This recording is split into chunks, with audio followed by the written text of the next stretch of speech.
Rural traffic deaths were heavy during the past weekend.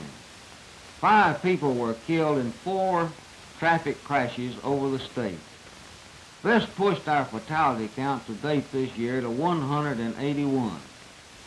Baldwin County led the state with 2 deaths, while Barber, Houston, and Perry each had 1.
The people who get the highest 43 will be the delegates. The next 43 will be the alternates.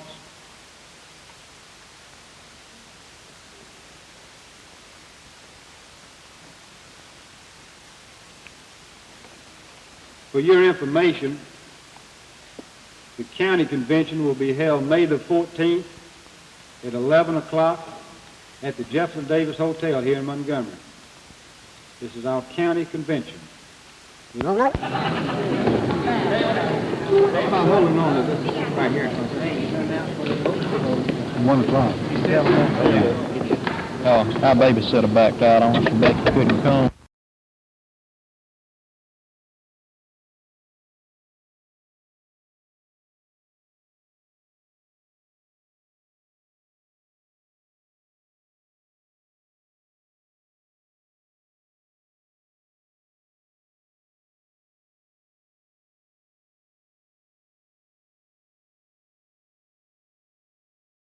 We in Alabama must come to know that we can no longer deal with the romantic details of the past, no longer embrace and live by the old slogans, the old solutions, and the old machinery.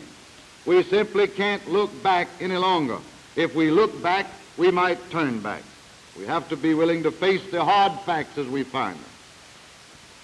It will be the highest form of patriotic citizenship that can approach them if we can approach them in a manner to their constructive solution and not their interminable agitation. Our greatest need at the moment in Alabama, the very greatest need in Alabama today, is a tough-minded man or woman who is capable of making rational judgments, sometimes involving choices that may be both unpalatable and unpopular, which nevertheless must be made if we are to emerge from the economic and political shadow.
tried to leave the impression that we are still fighting a war of secession. A war of secession in which my grandfather and those of many other Southerners fought proudly under the stars and bars of the Confederacy. But my friends, that war ended in 1865, 100 years ago. Like the foolish man who built his house upon the sand, and when the winds came and the rains fell and the storm was upon that house, it was swept away. But I am encouraged that we of the Deep South are developing a new attitude and a concern for the future, a new face, a bright face, and a young face for Alabama. I merely ask young groups like you to continue with that concern for the future, to do your job not half as well as you know how, like the farm and the county agent story, but at least 75%. We should strive for 100% as well. The opportunities before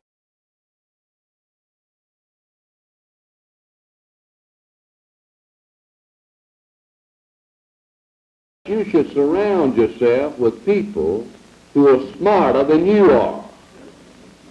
Now, some people said, Andy, that ought to be awfully easy for you to do. Well, so I admit it might have been, but I contend that an administrator is smart when he deliberately surrounds himself with folks who are smarter than he is. But you know, I know some administrators who are afraid to have folks who are smarter than they are around, for fear they'll get more credit than the fellow that hires them. And then, you know, sometimes vice presidents get a notion they ought to be presidents. Have you ever known that? I know, because I was vice president for 10 years.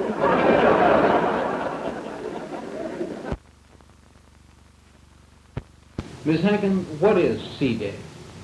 C-Day is the day that has been designated by the American Cancer Society for the volunteer block workers to go out and knock at all the doors in Montgomery and ask for funds for the cancer drive. At the same time, they'll give literature that could be life-saving to people if they would read it and heed it.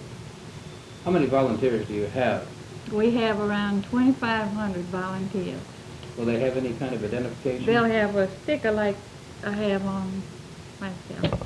So, That makes them official collectors for the cancer drive. Mr. Nolan, what is the money that is collected to be used for? The greater part of the money stays in this area. Some of it goes to the National Foundation for Research. A great deal is being done in research, and one of the finest institutions in the country for cancer research is located in Birmingham, the Southern Research Institute. The money that stays here is allocated for the operation of the cancer office, for treatment, medical service, and hospital service to people who cannot afford that for themselves. I'd like to point out the absolute necessity for having medical checkups to discover cancer when it first begins so that it can be cured easily. The first thing to save for your old age is youth. Be sure to have your checkup and a check for our work.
Ellen, would you explain to us how a youth jury would function here in Montgomery? Yes, sir. Youth recommend sentence on youth. Well, we feel, and in talking to several other young people in Lanier and the various schools, I found out that the young people don't consider a $15 fine very important. They get the money from their parents, or else they collect it at school. This does not really bother the people. I mean, it has no effect on them. They'll go back out and do the same thing because they know that their parents will hand them the $15 if they need it. Do you think a youth jury passing sentence or recommending sentence would be more effective? Yes, sir, I certainly do.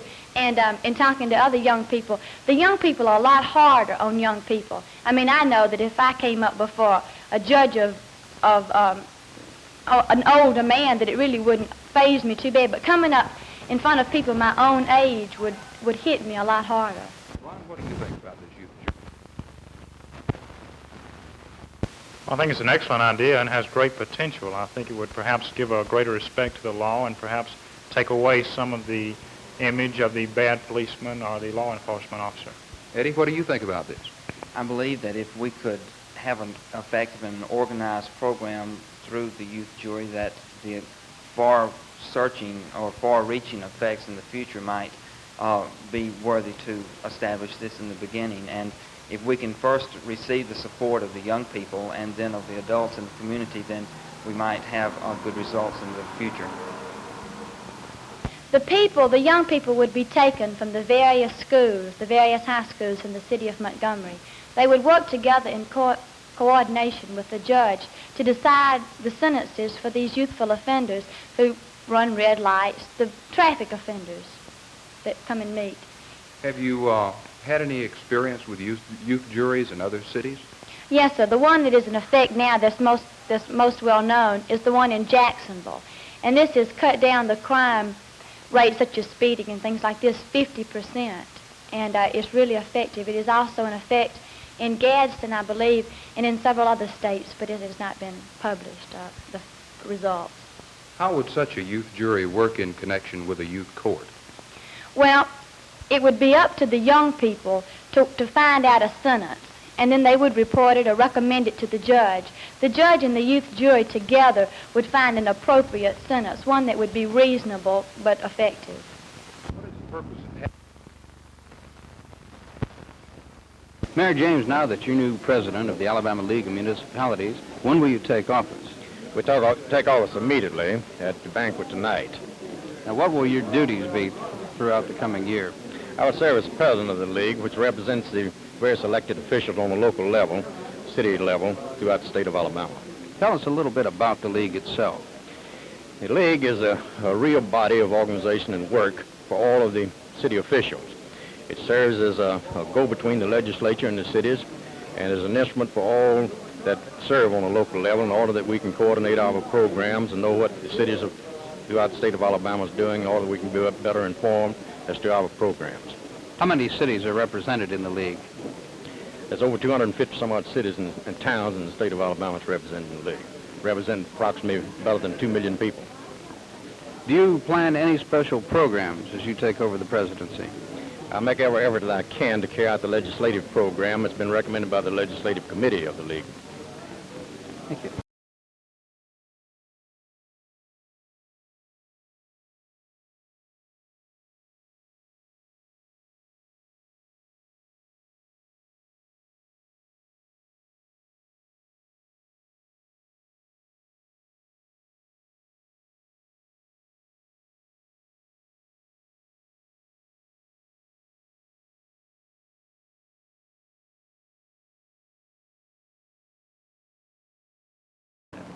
Well, Carl, we've got a more experienced ball club this year than we had last year at the beginning of the year.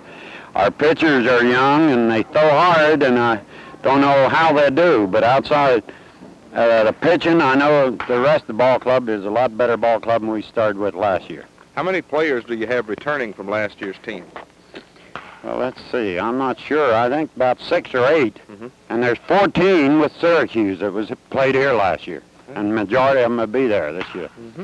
What do you think about the other clubs in the league? Well, I know Mobile will have a better team than they had at Birmingham last year, because I know what they've sent them down there. And I know Charlotte will have the same old experienced ball club. In fact, last year they had 13 guys that at one time played in the major leagues. And I hear they have 17 of them coming back this year that they had last year. And Chattanooga looked like an improved ball club, I mean Macon. They moved to Macon. Knoxville looked like a fast, young team. I don't believe they have as good a hitting ball club, but they got faster ball team they had a year ago. And that is about all I've seen of our league so far. Who's going to be your starting pitcher in Thursday night's opening game? Well, Jim Brown, he's looked very impressive all spring. His earned run average last year was less than 2 in the Carolina League, and even here a year ago he looked all right. It was just a question. We sent him down because we figured for his own good it was better. And with a year experience, I expect him to be one of the leading pitchers in this league this year. Well, we're looking for great things from the Rebels, and best of luck to you in the 1966 season. Well, thank you, Carl. I just hope we can give the people of Montgomery a winner this year. Very good. Thank you. Thank you, Carl.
This is the reason that your legislature, when the succession bill came before it, we debated it for weeks, and then we voted on it.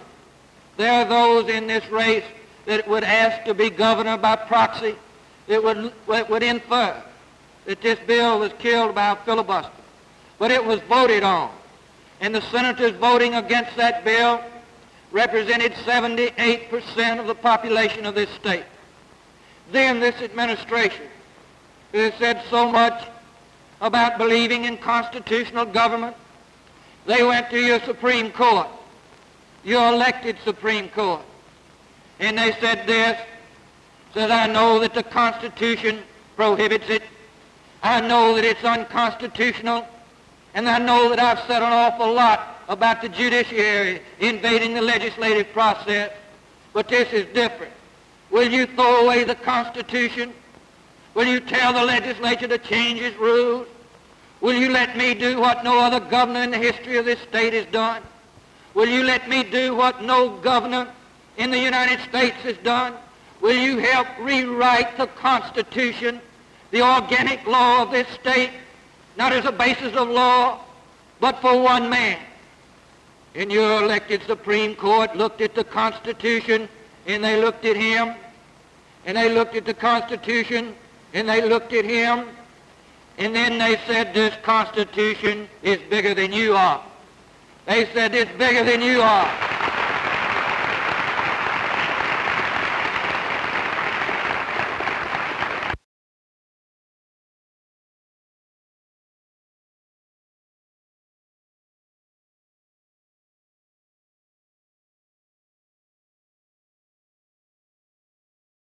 Look at the leaders of the South that contributed to the building of a nation. You go back and you look at Lee, and as he surrendered with honor and dignity, and he said to his people, let us go about building a nation strong and free. Look at Thomas Jefferson and Jackson.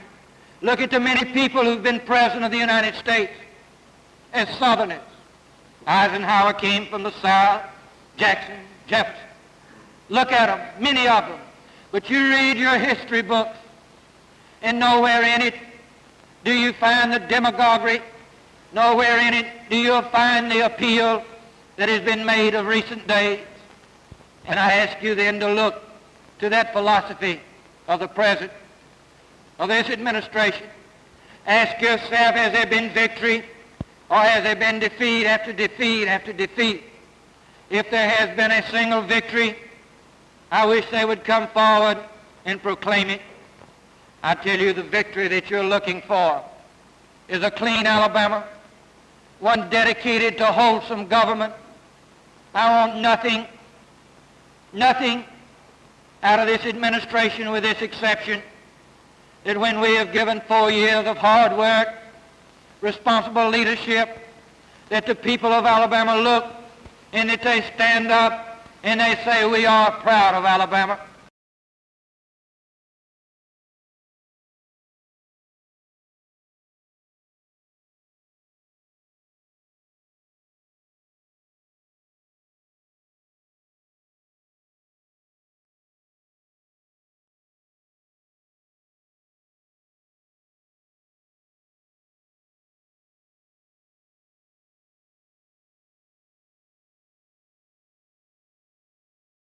There's an old saying in Alabama politics that as so Elmore County goes, so goes the state.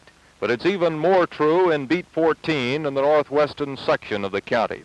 Here the voters have approved a governor for the past 48 years.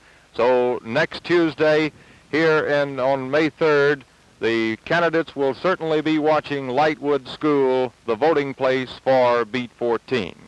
We talked this week with the committee chairman for Beat 14, Hubert Farmer, about how the county would go and how the beat would go this year. Mr. Farmer, how far back does Beat 14's always picking a winner in the governor's race go? Well, from what we can find out, 48 to 50 years. We've been discussing that some lately, and some of the older people say it's 48 to 50 years, and some of the politicians down Wetumpka says it's been that long since they lost the governor. Well, now, you keep up pretty closely with politics in this area. How is Beat 14 going this year? They're going strictly for Ms. Wallace this time. I believe it'd be the biggest percent of vote that's ever happened in the Beat for governor. Well, who would you say is running number 2 behind Mrs. Wallace? Well, I think practically everything up there, Ms. Wallace, if there's anything besides Ms. Wallace, it might be a few John Patterson. Do any of the politicians pay particular attention to Beat 14 since it has this reputation? Well, some few seem to think if they get the beat, they'll win, which I don't think is necessarily true, but a lot of them do seem to pay some attention to Beat 14 picking to win us along.